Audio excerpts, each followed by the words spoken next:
Yeah.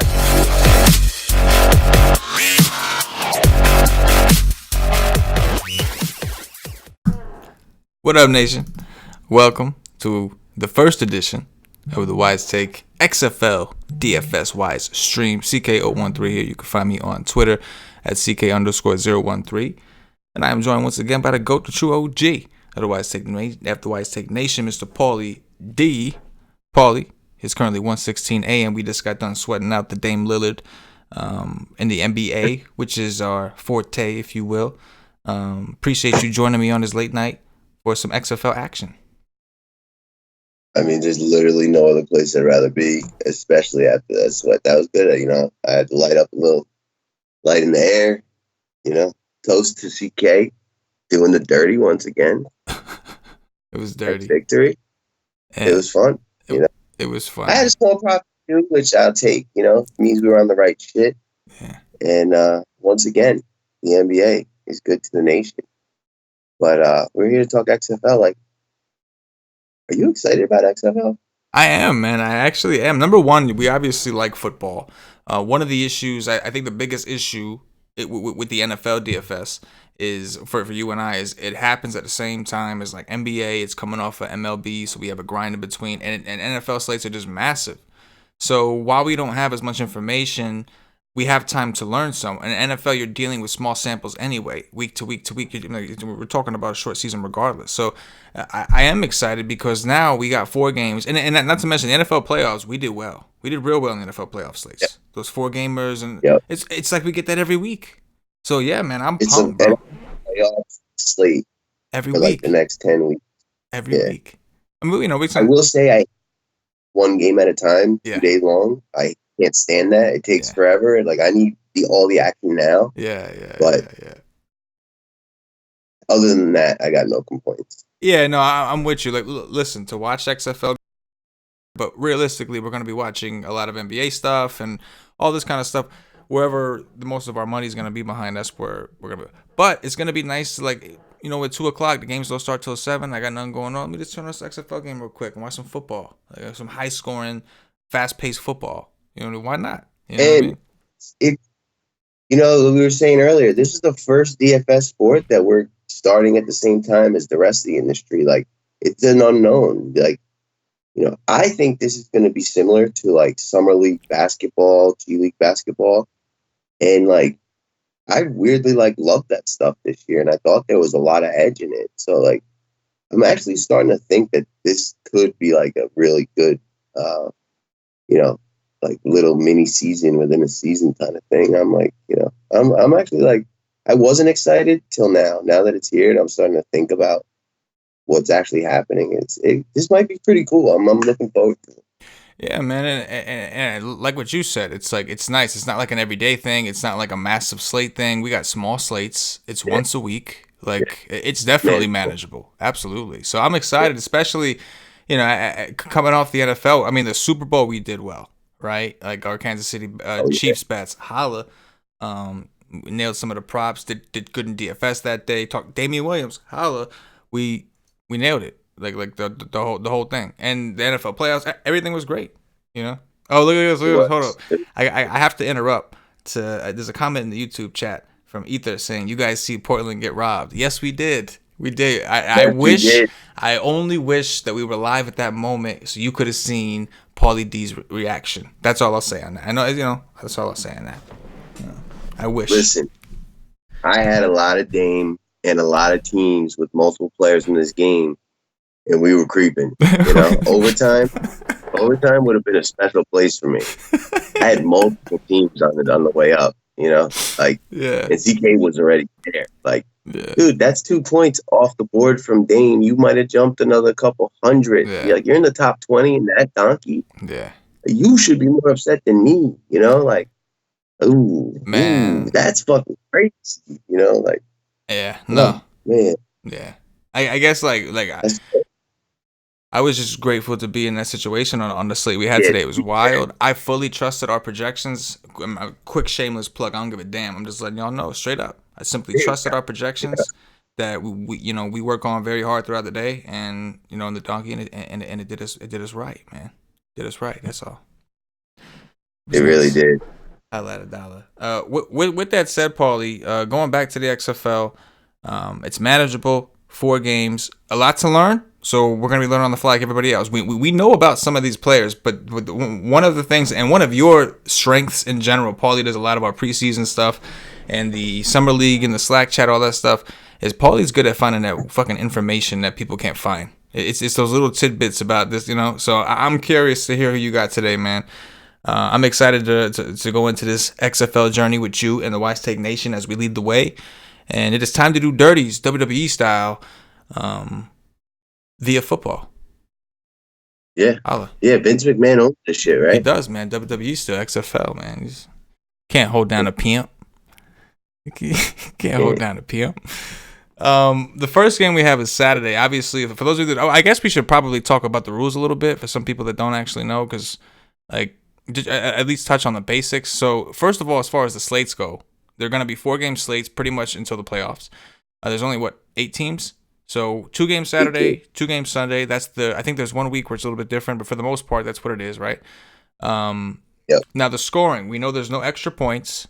Like Yes. kicking, no kicking extra points. No kicking extra points. Yeah. Right. So the way people get points is it's the 2-yard line for an extra point or for 1 point. Yep. The 5-yard line, I think, for 2. And then was it the 10 for 3?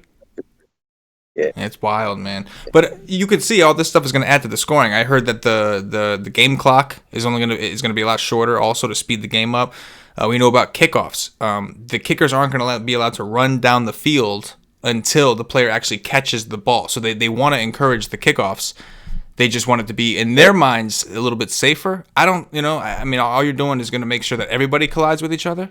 But maybe it is safer in some way. We'll find out. It's going to be a wild. The NFL spent their entire last X amount of years trying to eliminate this play, and these guys are just going on steroids with it. They're on an express line, you know what I'm saying? So, Man, 1 foot to catch to be in bounds. College rules. College right rules. I like it. 1 foot inbounds catch. Yep. So the scoring is going to be phenomenal. So you might be cruising around with that first game thinking a 40 for my quarterback is great. And there might be 70s and 80s because that's just it's a combination of the NFL with arena football. That's the way I look at it. It's like a combination of the two between the way the rules are designed for scoring. So I guess let's go ahead and jump into this first. We'll go team by team to be specific. We have the Seattle Dragons visiting the DC Defenders in our first game, Saturday 2 p.m. lock. We have the DC Defenders are currently -8. DraftKings has a deal. Their sportsbook has a deal with the XFL, and they don't even have a total. So again, that's the other thing to keep in mind. We're following spreads from people who don't know either. They maybe are researching it hard enough, and they have information to have an idea on these players, but they truly don't know, right? That's the beauty of this. Nobody knows. I personally intend to be as contrarian as possible with this weekend. I'm not playing anything that if I lost, I'd be depressed. It's more of a feeling out, if something was upside. And I just think the best possible approach to trying to win a large field tournament is just hit them where they ain't on this kind of situation. It's like you said, no one knows nothing. So just do the nothing that nobody's doing. That's it. Dirties and sevens. Do the dirty to thy neighbor before thy neighbor does thy dirty to you. That's right. Exactly. That's right. And this is lesson number 1 you learn at the Wise Take Nation. Courtesy of your boy. All right. Talk to me a little bit about the Seattle Dragons. So just getting into the little bit that we know about these guys, my understanding of the Seattle Dragons is their championship odds are plus 1,200. So they're not projected to be very good. We've got Brandon Silvers as a quarterback. I believe he went to Troy. They do have a lot of strength in their running. That's where they've invested. They have more tight ends than anybody else, and they're no standout pass-catching tight ends. It's pretty much mostly blocking tight ends from what I understand. We've got Jaquan Gardner as the lead back, Kenneth Farrow as his backup, Trey Williams as his backup. Obviously, Kenneth Farrow did lead the or he didn't lead it, but I think he was top 5 or something like that. Or maybe I think it was top 5 in the AAF or whatever, the old American Football League that's now defunct. And obviously, he was a standout player at college for what he was. On the flip side of this, so one thing we know about them is they plan on running. They don't have very many receivers in terms of stars. They plan on running the ball, but their defense is not very good. And that's a big reason as to why they're plus 1,200. Talk to me about the Seattle Dragons. Who are some of the guys that you're trying to take a shot on? All right. So like right off the bat, I'm thinking like, who are they playing? DC Defenders. That is one of the favorite teams that projected to be champions, right? DC Defenders. Yeah. Ardali Jones on the squad, Yeah. right? They got some talent. Yeah. So For sure. It's great they want to run the ball, but they may get forced as 8-point underdogs and throwing it. I would guess some of these receivers might be cheap. See that to be honest, like well, I was working on the article that I'll be putting on in the morning, but I was working on the article, and that was what kind of came to mind. And I was writing this team up. I was like, that's interesting because nobody's gonna play these receivers. You know why? Because nobody knows who they are. First of all, and But like actually, some of these names I like recognize. Keenan Reynolds, is this the dude who was like the quarterback at like BYU? Keenan Reynolds, where you from, son? Where you from, Name bro? Name sounds familiar. XFL. We He went to. discuss I know who he is. He went to Navy. Navy. Yeah, quarterback though, right? Yeah.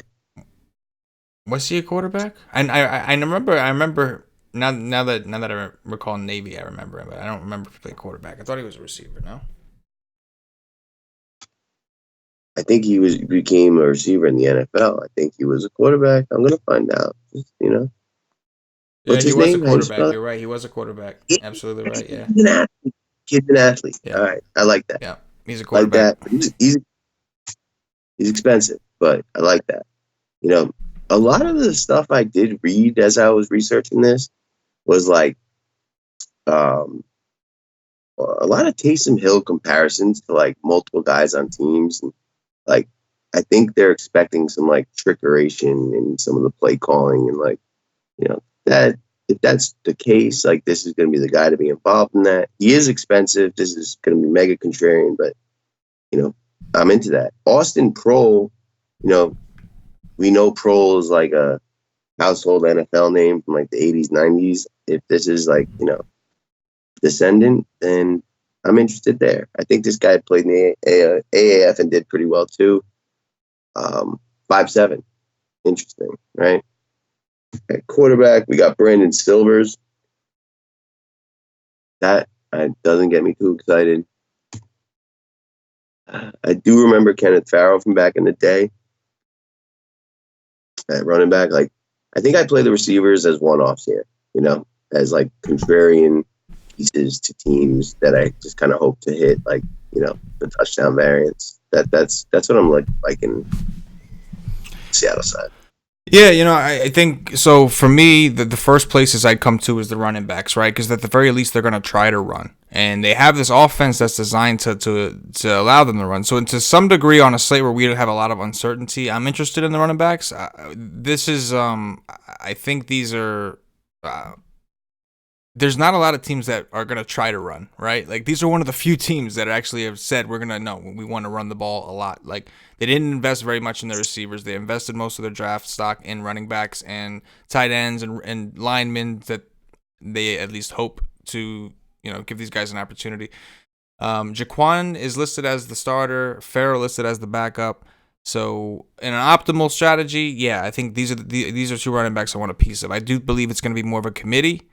We don't know which one maybe gets some passing work at the moment. But yeah, I think if like primarily you're coming here, the team wants to run. All right, I'm gonna take your running backs. The quarterback and the receivers, that's the interesting part because we know in the NFL we like to target underdogs a lot, even if you were following Vegas, because they're typically going to be losing and forced to throw a lot to come back. So I'm curious to see like how the rules play in all this and to see if that's still a consistent thing. But if that's the case, you're going to get a bunch of low-end receivers because people don't know, people may not know some of these guys. I do believe that just one thing, Kassan Williams is actually questionable, and that's going to be another thing is like trying to navigate and find out who's in and who's out, like injury reports, all that kind of stuff. It's all new to the league. So, but I do think those would be like very like findable, yes. Whatever the right word is there. The question is this when. stuff is going to be broadcast on Fox, ABC, ESPN. Like, Yeah. those are the big hitters, so they're going to make a huge push. And I think all that information will be around. Yeah. If he were not to go, because Reynolds is already the number 2. If he were not to go, I believe it is Bird that's gonna step into his spot. I know he played in the AAF league, but Dantes Bird would be the backup. He would step into that number 1 role. Play wise, I mean, obviously they probably try to target the number 2 more, but with that said, I'm with you, man. I think the receiver could be kind of sneaky here. The quarterback, Keelan, his name. This is gonna be fun. It's gonna be a lot of fun. Yeah. Why can't I? Reynolds. God damn it, Reynolds. 81. Keelan Reynolds. Keelan There you Reynolds. go. Yep. I'll let you hear me. I'll let you hear me. So to me, that again, primary plays for me are the running game, the running backs here, and then the secondary for me would be Keenan Reynolds. And I don't hate the quarterback just from the concept if he's gonna be cheap. Like because of the scoring, we could see higher discrepancies in the quarterback scorings. Like, you know what I mean? Like in good games, you're gonna see everybody looking like better than Mahomes and Lamar Jackson. And then there's gonna be some quarterbacks or some teams that maybe struggle a little bit more, and we could see some lower numbers. So I'm curious to see how that goes. But in terms of the NFL, right? Trailing team, they're gonna throw a lot. You would think, even they don't have the skill players, so maybe you're good with just getting the receivers. I don't think it's on a slate like this. We don't really know what to expect. It's not the worst idea, I think, to throw Brandon Silvers if you're doing a 150 team on a little, just because he's gonna be low owned. I think the quarterback is the one position that I think I have an idea of where the ownership's gonna go. At least the top couple, right? Like the top 2. With that said, Paulie, let's talk about the DC Defenders. They have a interesting name, right? DC Defenders. It was just strange to me. They are weird, but that one, I don't know, like something about it. Because I don't know. I guess because it's like close to offenders, and then a D is basically like an O with a line in it. Like, you know what I'm saying? As an edge, like I don't know. There's something about the name that it just struck me weird. But they got Cardale Jones. Everybody knows about him from Ohio State, right? National championship, whatever the case may be. And never really did much in the NFL. They have a feasible running back who, from my understanding, his name is Jarrell Presley. My understanding is I think he led the league in Presley was an efficient back who led the league in rushing on the 5th most rushing attempts. So he's come from like a workhorse kind of role. This team strikes me as very balanced, just looking like they seem pretty balanced across all the positions. So it'll be interesting to see how they play out. Cardale Jones is very expensive on DraftKings, but he's one of the more recognizable names that I think people will go through and kind of see coming from Ohio State. Another interesting note, these guys obviously they made a trade for Rashad Ross, who was the AAF's leader in receiving touchdowns last season. Currently, he's behind a couple people in the depth chart, but I think that one of the guys who's in front of him, Tompkins, was a non-participant in Wednesday's practice because of a foot injury.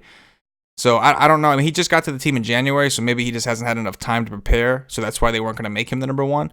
And unfortunately, because of that fact, unless we hear something, which maybe we will, but if Tompkins does miss, we don't necessarily know that Rashad Ross is going to get all that work. But he figures to be the best receiver they have by far, right? Talk to me a little bit about the DC Defenders. Yeah, so, one of the things that like I dove into, like the first article I read was like, who are the top 10 players in the XFL that should be in the NFL? And Rashad Ross was the highest ranked skill player, right? So put that one in the memory bank. And then it was like weird. It was like second string, and turns out he like just got acquired by this team, learning the playbooks, yada, yada. But anyone that like, people think is, going to be like the best player in these leagues and should be in the next league up, I think you want to get exposure to. You would say Cardale Jones is going to be one of the popular quarterbacks, right? You said you think you know where the ownership's going to go. He's one of them, right? Yeah, I think he's one of them. Yeah. Okay. Yeah, so I think he's like fat and out of shape. That's like all I ever saw of him when he was like in San Diego as the backup. Never, he was in Buffalo for a minute. Just never like made any noise in the NFL, and it seemed to just continue to get bigger and bigger. And like that might be enough for this kind of league, but I'm not really interested in the quarterback here. Do like the skill players in the run game. Terrell Presley, I can get behind some of that. But this is the first game. Don't like that. I think I'm just gonna pick like onesies and not really approach this game all that much because when you got 2 days long of slate, like the first game just gets way overowned anyway. So give me some Rashad Ross, maybe some darts on the other receivers out of DC because I do think if anyone's going to be right about something, it's going to be Vegas, like 8-point favorites. So maybe they do win. Maybe they got a couple touchdowns. But overall, I'm not really that thrilled about what I'm seeing in this first game. And it's the first game. Yeah, That's where I'm at.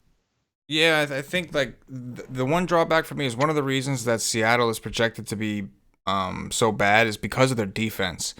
They've got one of the worst rated. It's obviously got a bunch of players that I'm not too familiar with, but from what I understand, that's a big reason why they're projected not to be so great. I'm sure a combination with that and their lack of firepower in their pass game. So I'm with you, man. As ownership, this is going to be it, and they may not be the worst defense on the slate. So I kind of like the idea of being a little like, what do you say, conservative, I guess, like to spend that much money on a quarterback. First of all, that's a lot of money to spend. And on top of that, they're 8-point favorites. So at a certain point, like my favorite player is the running back here, Terrell Presley. Like he's used to a workhorse role. This looks like a balanced offense. We're expecting them to be leading. So give me him. I mean, he seems like to me the primary, and Rashad Ross is like your upside like shot, right? Like he's obviously really good. We just don't know how much he's going to play because number one, injuries. Number two, we don't know how much of the playbook he knows. He just got here.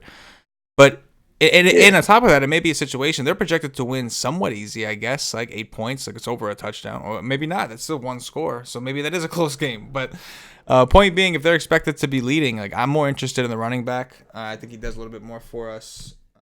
General 7-9, right? Well, one quick note too, I'm looking at a depth chart with Tyler Palka as like the number 2, wideout. That kid was like a slow quarterback at Pittsburgh University. I'm like sure of it. That's the guy. And like there's no way he's a good receiver. So like I'm guessing these depth charts are not that deep. Eli Rogers on the depth chart, he was a kid who I remember from college, went to Pittsburgh, made some plays in like preseason, maybe got like a couple regular season action spots when like everyone was injured and did, minimal, but he was there, right? But maybe he's a bit older now. And like, if he's behind Tyler Palka on the depth chart, like that's not a good sign to me. So like, I'm a little nervous about the overall level of talent here. You know what I mean? Yeah, no, I mean, again, everybody's kind of going off with like perception. That's all they got.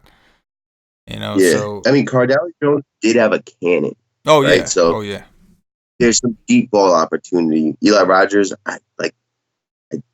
I don't want to say shit that I don't know is true, but I feel like he was that lanky, tall receiver similar to like Plaxico Burress and like, deep ball thrower, high ball jumper. Maybe that works, but first game, minimal here. I'm just gonna kind of game theorying this whole thing up from my point of view.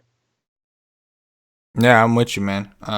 Presley's Stuck on that. Stuck on sevens. I prefer Presley. I'm fine with Rashad because of the upside and ceiling and tournaments. We're good with that. But I'm willing to take this dice on Presley. Next up, the 5 p.m. game on Saturday, Los Angeles Wildcats visiting the Houston Roughnecks. So we've got the Roughnecks, who are the home team, as 6-point favorites. It's funny that I'm sitting here talking about 8-9 points, and I'm like, yeah, I mean, 9 points in this league is one score, right? You get 6 for a touchdown, you can go for 3. I mean, for the extra point, you could do the dirty. So in this game, I'm expecting the other popular quarterback. We're going to start with the Los Angeles Wildcats, and that is not the one that I was referring to. But I do expect the quarterback on the other side, P.J. Walker, to be pretty popular. Los Angeles Wildcats have Josh Johnson as a quarterback. I actually do think he'll get some ownership too. I think some people will remember him a little bit, and he had some rushing upside, right? Which is pretty big. He's the most expensive. The Giants, And he did well when he got some time. He got like Yeah. pockets of run in the NFL and was a fantasy producer when he did. He's definitely like one of the older quarterbacks in the league because, he was in the league years ago. You know what I mean? So, I don't know how much athleticism is left. I would venture to guess he's in his 30s. But again, that might be good enough. Like if he produced in fantasy in the NFL when he got the opportunity, why won't he here? Like I'll be playing some of him. Yeah, Dual no. threat status, Yeah. I mean, Yeah. the rushing upside, I mean, if you think about it, everything should be amplified. So the rushing upside in this league should be amplified because there should be more opportunities to do it. There should be more plays. You know what I'm saying? So I'm with it. It's very expensive too. I'm curious to see how many people will actually click his name over Cardale Jones if they recognize Cardale first, and save a little bit of money. I'm not sure, but again, I expect PJ Walker to be the most popular. But needless to say, talk to me a little bit about these Los Angeles the Wildcats. Love the So, names. like, one thing I got, like, I'm looking at RG's lineup HQ, and they have 0 projected fantasy points for Josh Johnson and, like, points for another quarterback. Nothing I saw said that he wouldn't play. Josh Johnson is actually questionable. He missed practice on Wednesday. Okay. So he is technically, from what I understand, everybody's kind of expecting him to play, but he is questionable, Okay. and apparently he missed practice on Wednesday, which again could have been precautionary if they have a game coming up. They're just like, hey, I don't know, but he is actually questionable. Yeah. That could be why.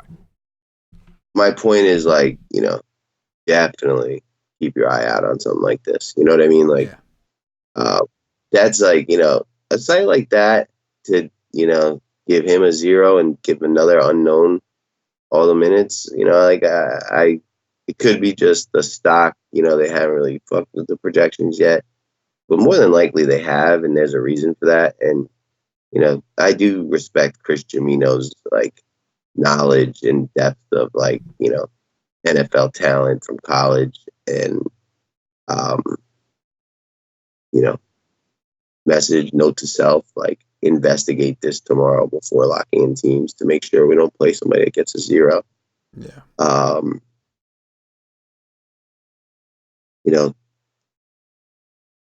overnight, I'm going to look into him a little more, try to get an idea of how like mobile he is.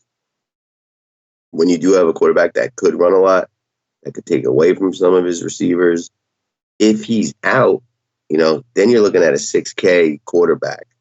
Like, I think just like as a standard, you got to try that. You know what I mean? Like, anytime you have like a value opportunity in football at a position that like the scoring usually doesn't separate itself as much, it's worth getting some because he could like break the slate if he goes off. So I got interest in that if he is out, Josh Johnson. They are an underdogs, and you may get this guy throwing a lot. Definitely intriguing. And then,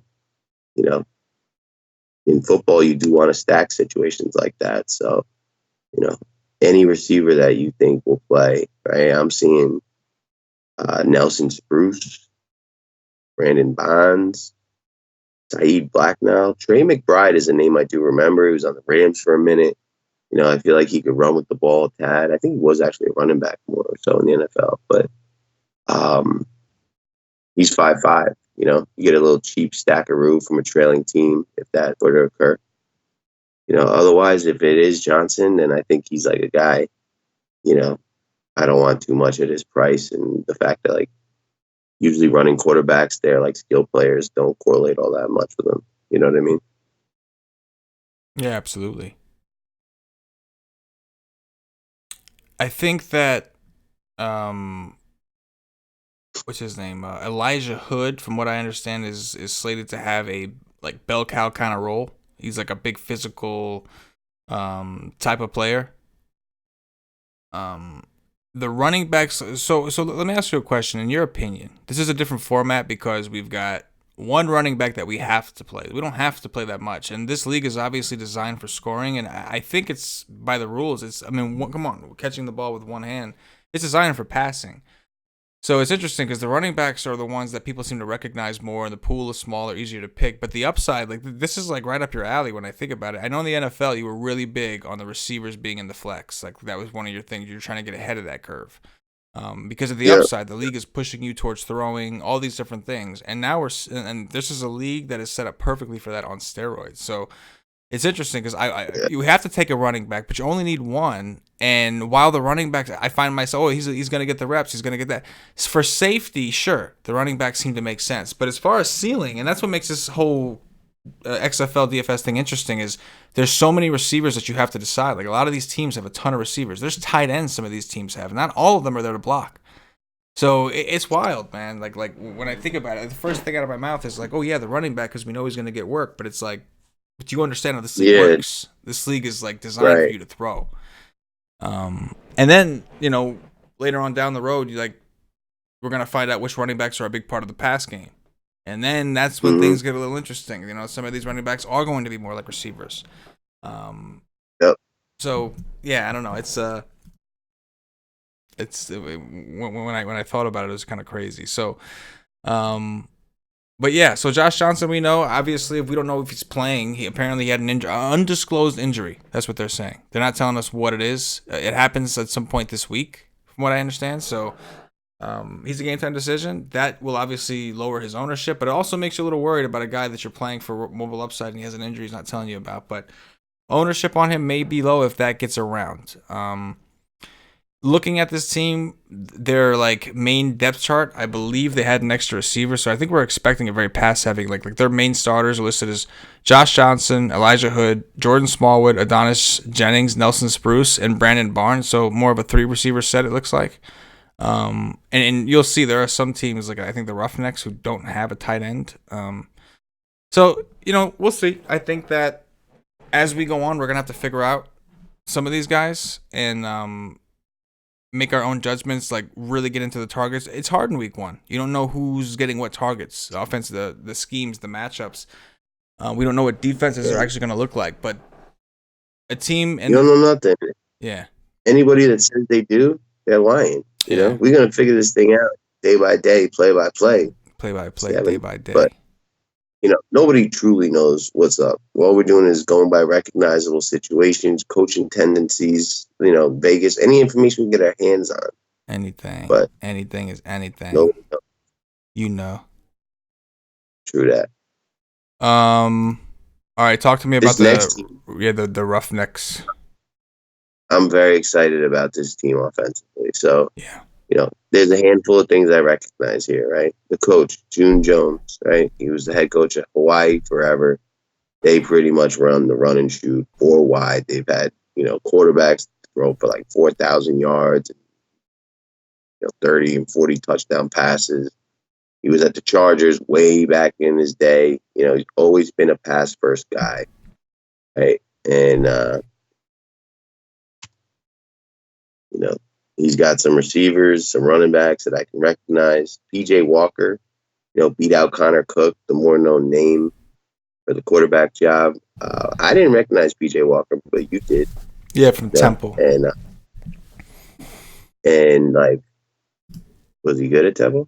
Yeah, I mean he's pretty good. I mean it's Temple, they're not the greatest football program, but he was capable, I mean, there's some dudes in the league that went to Temple. They're legit. Maybe they had a lot of winning seasons. Yeah, lately, they're not playing in any significant bowls or anything like that, but yeah, it's respectable. It's a respectable Division I program, absolutely. Yeah. PJ was pretty good when he was there. He was. I mean, he beat out Connor Cook, who went to Michigan State and was, considered a decent quarterback in Michigan State. Good. Yeah. He was good at Michigan State. Yeah. I remember he won a lot of, close games against better teams. They were gritty as shit. Good coach. I remember Connor Cook very well. Very well. Right. PJ Walker. I'm trying to understand what his skill set is. Dual threat quarterback. Yes, he's from a dual Elizabeth. threat. Okay. Yes, yeah, he's a dual threat guy, which and like that in combination with his price. Because remember, DraftKings priced up Connor Cook over him because they thought he was going to be the starter. So there is Right. essentially he is the best value quarterback because he is priced to be a backup and he's actually a starter Back and up he's got rushing upside. Not to mention he's in got a pass, Sammy Coates as his number wild, one. Yeah, in a in a pass heavy wild scheme. pass coach. Yeah. You know. So yeah, like I'm definitely into that. Yeah. Um, especially because like the coach is a pass guy. Like, yeah, he's dual threat, but they're probably going to be like pass first, run if you get pressure kind of thing. And This then I is recognize this team has no what, tight ends. yes, They have no yes, it's tight that ends. team. They're going to No be tight running end. 4 or 5 receiver sets constantly. Yeah, it's the run and shoot. It's the run and shoot offense. June Jones, old man, he's been around for a long time. Skill players too. Like, all right, Sammy Coates, he's 9'3", but this guy I thought was going to make it in the NFL and probably, is one of the guys that the NFL is keeping an eye on and will end up on a team. All right. D'Angelo Henderson and Andre Williams were two running backs that, were super talented in college, elusive, hard to tackle. Andre Williams was not known for catching the ball out of the backfield. I do believe D'Angelo Henderson can do that. And then, any receiver that you foresee getting snaps, right? This guy Cam Phillips is 5'1". There's gonna be 4 of them on the field, or 3 in a running back, or 4 in a running back. I like it. I'm interested here for sure. Yeah, man, I think this is the best place to start. I mean, even with the running back, my understanding, like this is a pass-heavy team without tight ends, so their running backs are probably going to catch the ball. Yeah. They have Andre Williams listed as the every down back, D'Angelo Henderson as the backup. I wouldn't be surprised at all if they use Henderson in like a pass-catching role, or maybe they flip-flop the roles. We'll have to wait and see. Again, like you, I don't want to definitively say I know if I don't. But this strikes me like no tight ends. Just looking at their scheme, they're going to be very pass-heavy. And the running back, at the end of the day, there's going to be some plays needing to block, but at the end of the day, he's going to be an extra option for you, being that you don't have a tight end you're going to be looking to. You don't have a tight end you're going to check down to. So, Sammy Coates, he's a recognizable name. Spent some time with the Steelers. Big play receiver. PJ, 6'1", right. 210, 4'4", 340. Yeah. And he's expensive as shit. But again, PJ Walker is so cheap, it kind of balances out. It's very easy. That's my favorite stack, and I think that'll be the most popular stack, at least for the people that actually look, the people that are actually digging around. It's going to point you to the situation. And the pricing, being that Cook is more expensive and he's the backup now, everything points you in the direction of coming here as like a baseline. So this is a team that I'm going to try to get a lot of and try to rotate some of these other players that are going to be lower owned, because most people are just going to go to PJ Walker and Coates. But dude, Khalil Lewis is 4'1". And is like a very good possession receiver. He's like 5'10", like small, like a Wayne Corbett type. 4'1", and the offense is probably going to throw the most. Probably one of the better value plays if you don't want to go all the way up to that first receiver, Sammy Coates, or triple stack. Yeah, triple stack city. I like that. Yeah. I like that. But yeah, definitely a team we were going to want to focus in on. I mean, plus 900 odds, too. I thought that was kind of strange because this offense looks pretty good. Maybe, I don't know about their defense. Maybe their defense has some holes in it or something like that. But their offense, I mean, I don't know. They have an above-average secondary. Interesting. I don't know why they're projected to be bad. They got some pretty good, compared to some of the guys we just went through, they got some pretty good players. Right? Like, I don't know. Anyway. We'll move on to the next game. We've got the Tampa Bay Vipers visiting the New York Guardians. The Guardians are 3-point home underdogs. In this one, Tampa Bay Vipers. Gotta love these names, bro. Are there Vipers in Florida? Is that like a known thing? Are there a lot of... No? There's snipes, but I don't think Vipers. I mean, I don't know. What am I in? Yeah, fair enough. Generic. So I do know that Vipers, I think that's like Africa. Yes. So why not? We've got Mark Trestman here, right, as the coach. They've got Aaron Murray as the quarterback, but they do have another quarterback, Quentin Flowers, who is expected to have somewhat of a Taysom Hill role. Like, it's not guaranteed, but it's a possibility. Only reason worth mentioning that is because that could actually, obviously, that could take away a little bit from a guy like Aaron Murray. We've got Devin Smith as the primary running back. Talk to me about Trestman, man. I know you had some notes on him before. Talk to me about him. Talk to me about the rest of this team. Trestman.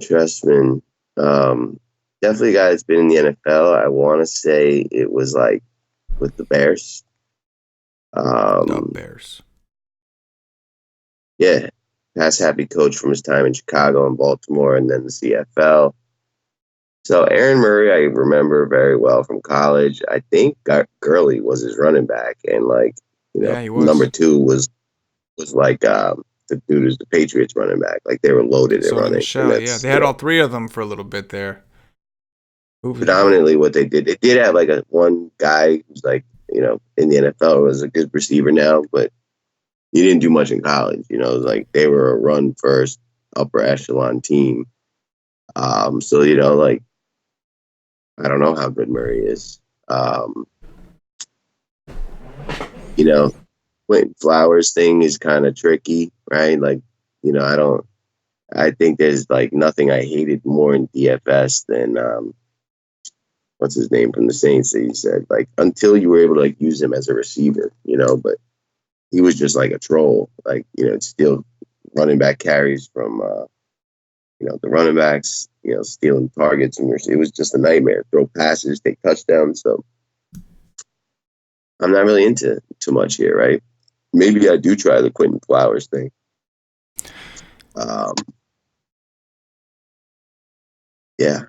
Or one-offs on their cheap receivers.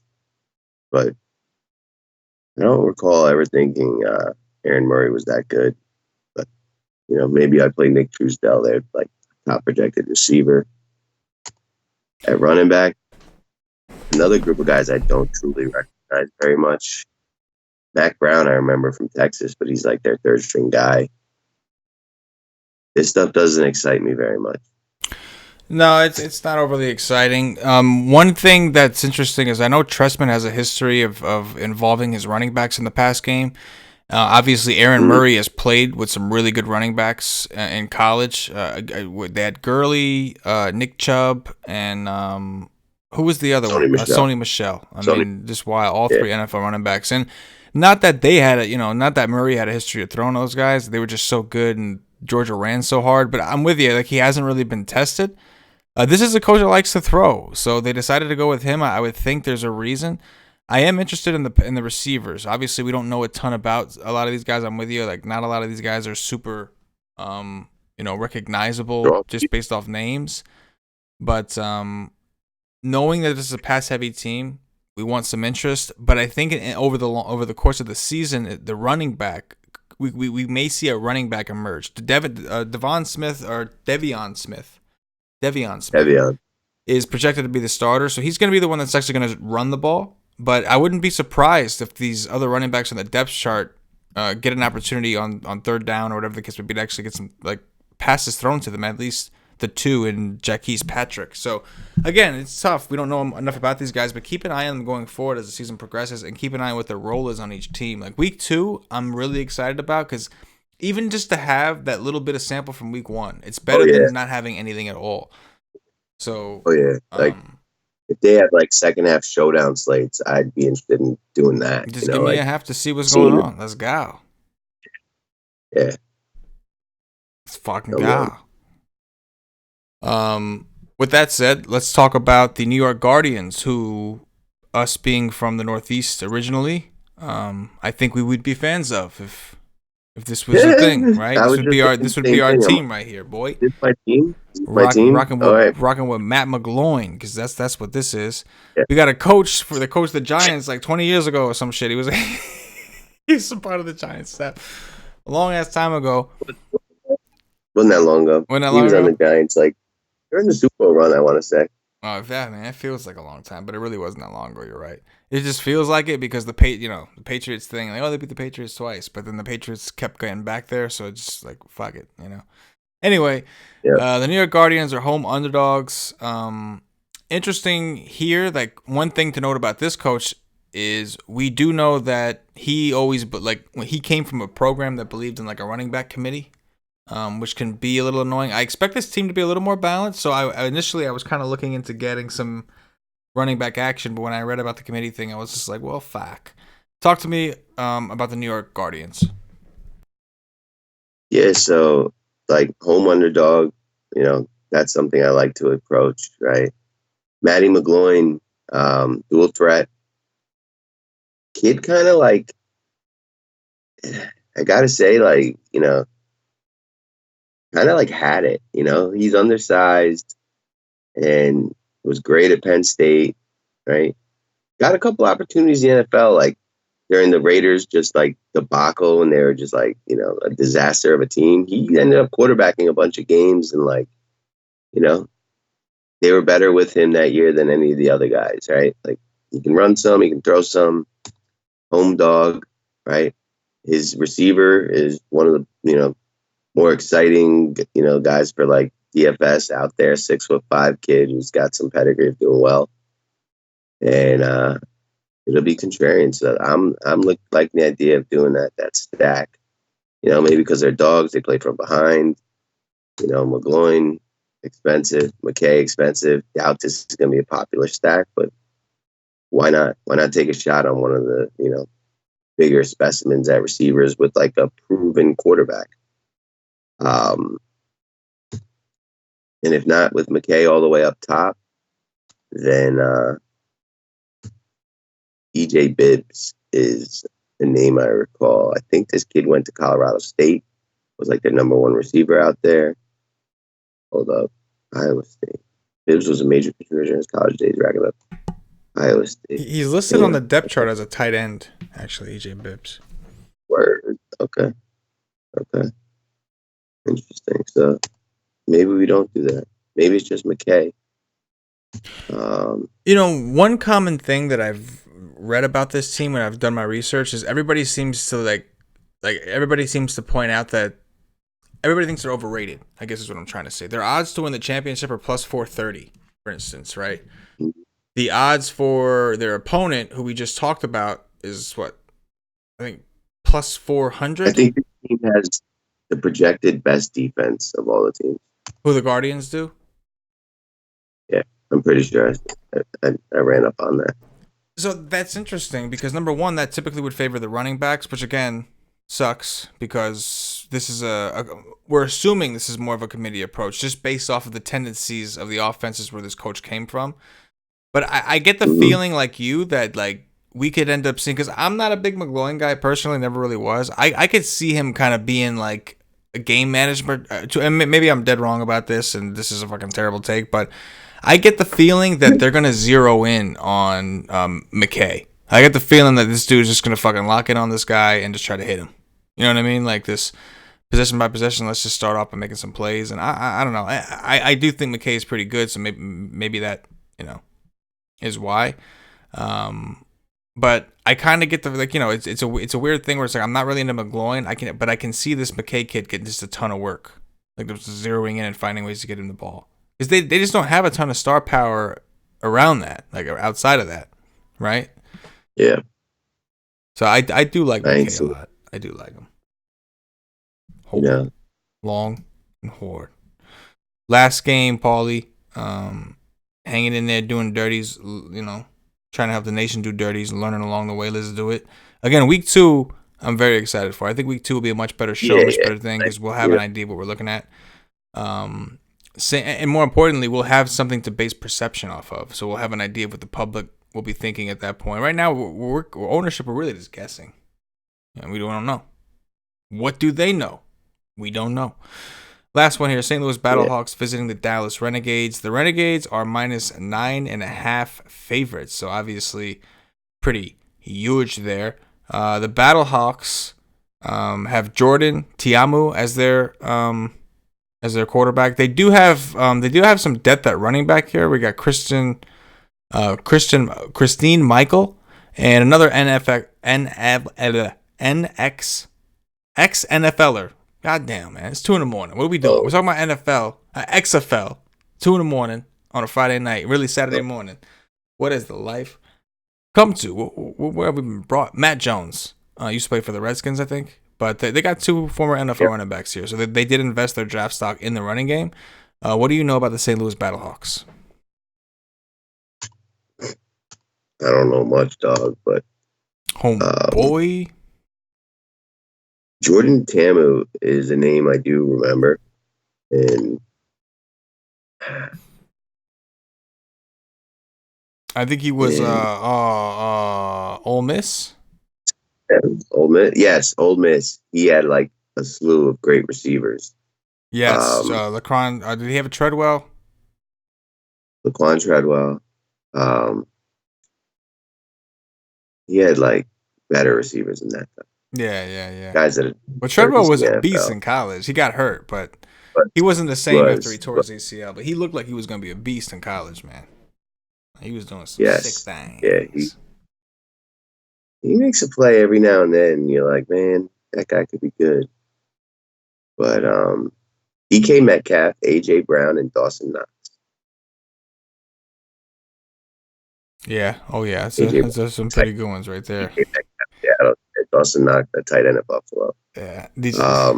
Christine Michel, like, or Michael, whatever his name is, like, he did well in the NFL at times, right? So, based on that, I'm in. I can remember DeMornay Pearson L because of that last name, Pearson L, doing very well in like college and AAF format, and like feel like he's just gonna be a very reliable receiver, and just doing that, just based on recognition and the 6'2" price tag.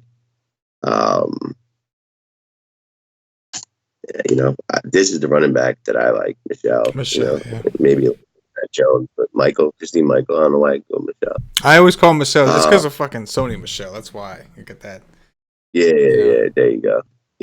Maybe I play a little bit of Tamu. With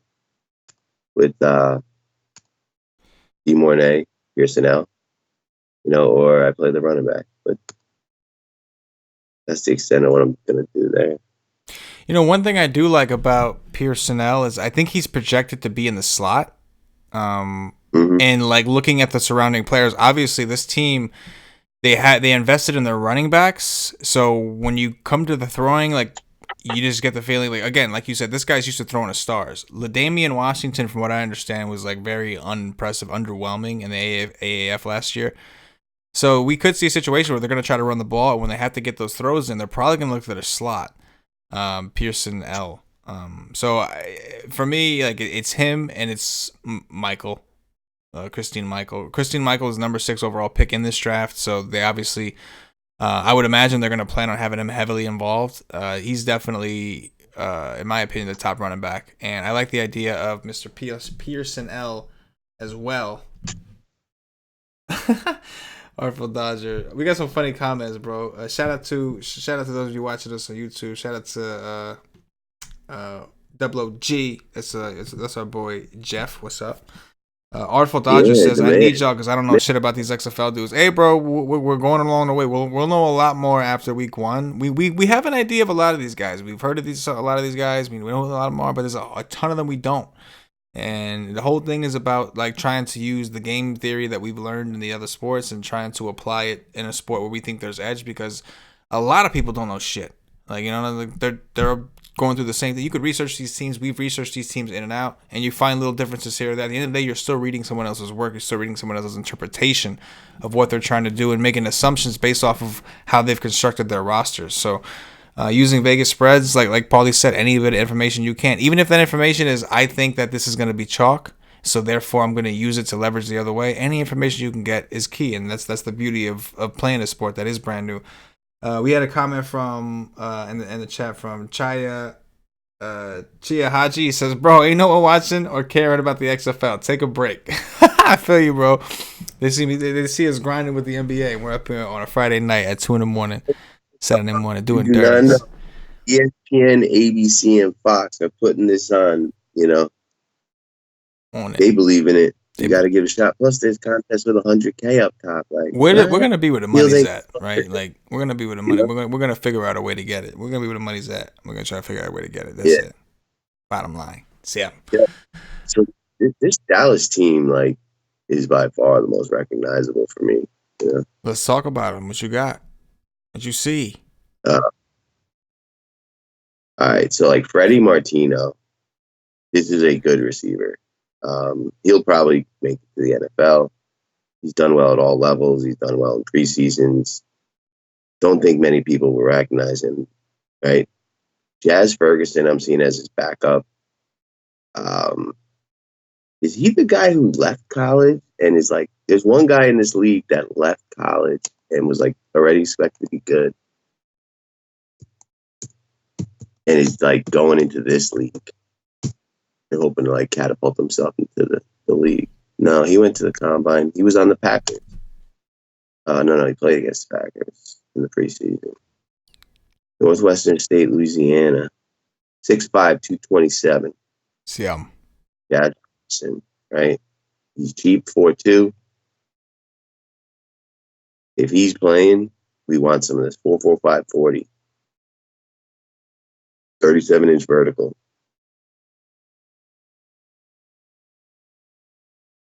Yeah.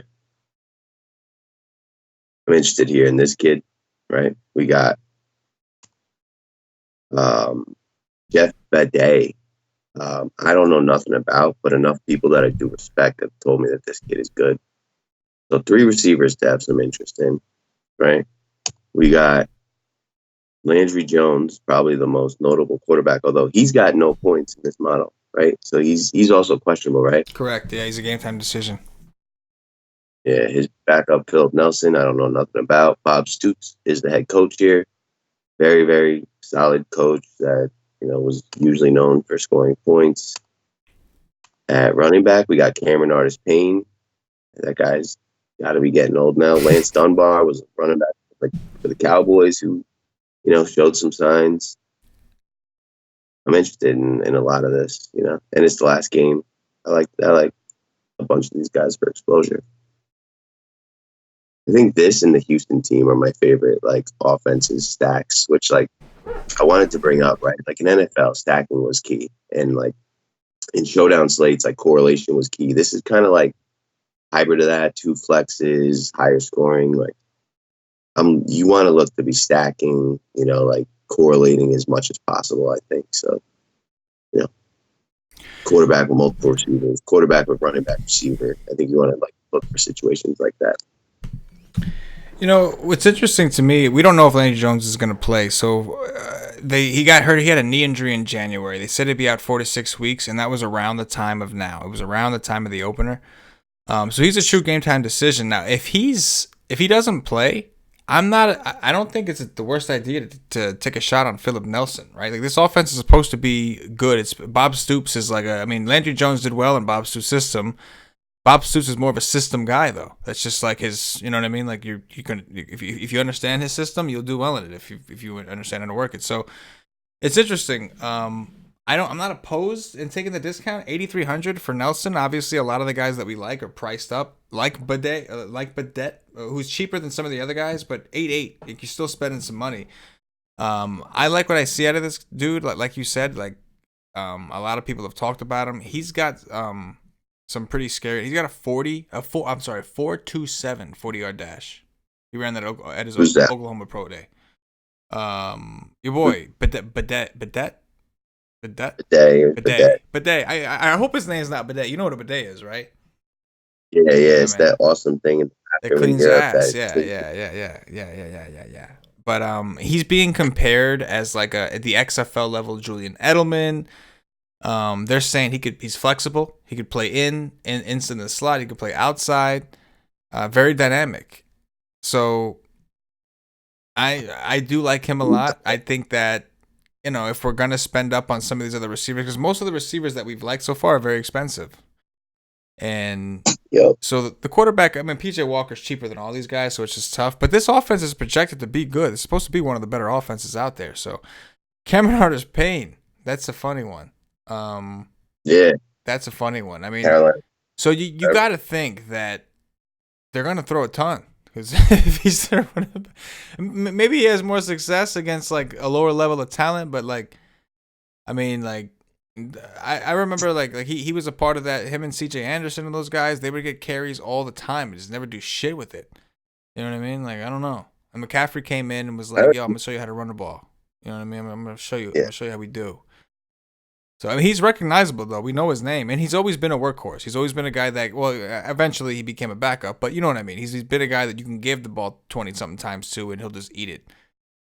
But yeah, I'm with you. I like this Bidet dude. I think he's got solid upside, and this offense looks like a team we're gonna want to pay attention to for sure. With Bob Stoops as the Kizoch doing dirties. Yeah. All three receivers, I think, are interesting on this team. All three of them. Yeah, man. No, I'm with you. We have a lot more research to do. Those of you that stayed up late, we appreciate y'all. Those of you watching this later, hopefully, we gave you some information. Obviously, outside of our comfort zone, talking about a sport we're not familiar with, but nobody's familiar with it. So we're trying to take our DFS knowledge and experience and things that we've learned from the NFL in combination with other sports to try to see if we can slip in here and get an edge, make some money. We do have content for those subscribed to whitesnake.com with the all sports packages and all that. Paulie D will have an article releasing his just very simple, just a list of the players that he's looking into. I'll have a little game by game breakdown, so we have some research to do, but it'll be out before lock. So if you have access to the all sports package, go check it out when it comes out. Paulie, anything in closing before we get up out of here, bro? Yeah. We're gonna get better at this. We're usually very quick to stuff, and try it. Don't burn your bankroll on it. Treat it like experiment for the first few weeks, and then if we start to get some momentum, we'll go in. You know what I mean? But you just want to be first to stuff in DFS, and this is an opportunity for that. Yeah, agreed. With that said, for Paulie D, for myself, the entire Wise Take Nation, as always, good luck. Yeah.